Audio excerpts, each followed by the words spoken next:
The Bible says, "Wherefore let him that thinketh he standeth take heed lest he fall." This is the great conclusion the Apostle Paul draws from the example and the ensample of Israel's failures, Israel's apostasy, Israel's idolatry, Israel's judgment from God. Because Israel must have thought, we're God's chosen people. We're God's elect nation. What could happen to us? And they thought they were safe, and they forgot that God was a holy God. They forgot that God was a righteous God. They forgot that God was a God that must punish sin, and judgment must begin at the house of God.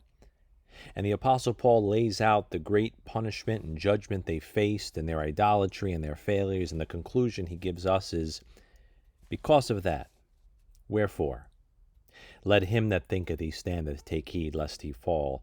Lest you, Christian, think because you're saved, because you're God's special people, because he has set his love upon you, because you are washed in the blood, that doesn't mean you cannot fall into sin. That doesn't mean you cannot make mistakes. That does not mean that you can succumb to idolatry and lust and all the apostasy that Israel did as well. They were God's elect nation, and look how they fell. And you are God's church, but in the flesh and in this life, you too can fall.